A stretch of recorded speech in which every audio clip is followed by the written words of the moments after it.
সবাই বলছে তেলের দাম বেড়ে যাচ্ছে, তেলের দাম বেড়ে যাবে, তা বাড়বেই। যেখানে চাহিদা প্রচুর আর সাপ্লাই কম। সাপ্লাই মানে যে আমেরিকা আর ইরানের যুদ্ধের জন্য হরমুজ প্রণালী বন্ধ হয়েছে, সেই দিক দিয়ে প্রচুর পরিমাণে আমাদের দেশে তেল আসতো, তাহলে সেগুলো বন্ধ হয়ে যাচ্ছে, তেলের ক্রাইসিস হচ্ছে। বাট আমাদের দেশে এত জনসংখ্যা, তার জন্যে কিন্তু ডিমান্ড হিউজ হয়ে যাচ্ছে আর সাপ্লাই কম, ওদের তেলের দাম বাড়ছে। সত্যি ভারত সরকার কি বসে থাকছে? এদেশের অর্থনৈতিক শক্তিশালী করতে, বৈদেশিক মুদ্রার চাপ কমাতে, মানে তেলের দাম বাড়লে তো বেশি দামে তেল কিনতে হচ্ছে দেশে সাপ্লাই দেওয়ার জন্য। সেই নিয়ে বিগত কয়েক বছর ধরে তেল আমদানির বিকল্প তৈরি করতে ভারত সরকার যা যা করছে, রিনিউয়েবল এনার্জি ডেভেলপমেন্ট করছে, সোলার পাওয়ার প্ল্যান্ট, ভারতে প্রচুর সূর্যালোক আছে, তাই সৌরবিদ্যুৎ মানে সৌরশক্তি উৎপাদন বাড়ানো জরুরি, ঠিক কথা, কিন্তু বাড়াচ্ছে এবং সেটা নিয়ে প্রচুর কাজ হচ্ছে। আপনারাও জানেন, আপনাদের লোকাল এলাকাও তো অনেকে সোলার প্ল্যান্ট বসাচ্ছে, যাতে কি হবে, ইলেকট্রিসিটি তৈরি করতে গেলে প্রচুর কয়লা লাগে, সেটাও আমদানি করতে হবে। তাহলে সোলার পাওয়ার থেকে যদি এনার্জি হয়, তাহলে রিনিউয়েবল এনার্জি বাড়ছে সৌরবিদ্যুৎ থেকে। সো বায়ু শক্তি, উইন্ড এনার্জি, উপকূলীয় অঞ্চলে কিন্তু উইন্ড ফার্ম তৈরি করা হচ্ছে।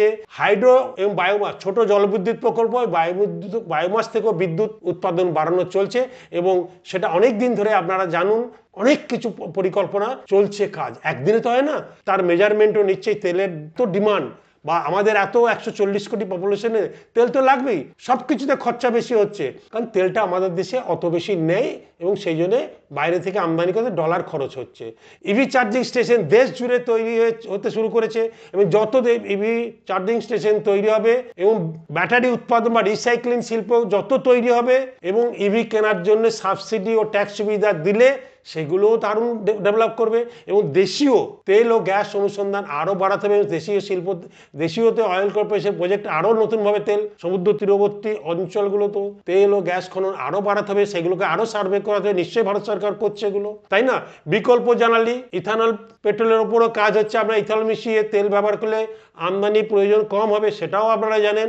এই বিকল্প জ্বালানির ব্যবস্থা হচ্ছে এবং বায়োফুয়েল, কৃষি বর্জ্য থেকে জ্বালানি তৈরি, সেটাও মানে দেশ জুড়ে তৈরি হচ্ছে। হাইড্রোজেন ফুয়েল মানে গ্রিন হাইড্রোজেন উৎপাদন যে বাড়ানো দরকার, সেটারও কাজ হচ্ছে। গণপরিবহন, metro rail, electric bus, CNG বাস আরও বাড়ছে, দিনের পর দিন বাড়ছে। সো গণপরিবহন যত সস্তা সহজলভ্য হবে, ব্যক্তিগত গাড়ির ব্যবহার কমবে এবং শিল্প ও কারখানা এনার্জি এফিসিয়েন্ট টেকনোলজি ব্যবহার করতে হবে।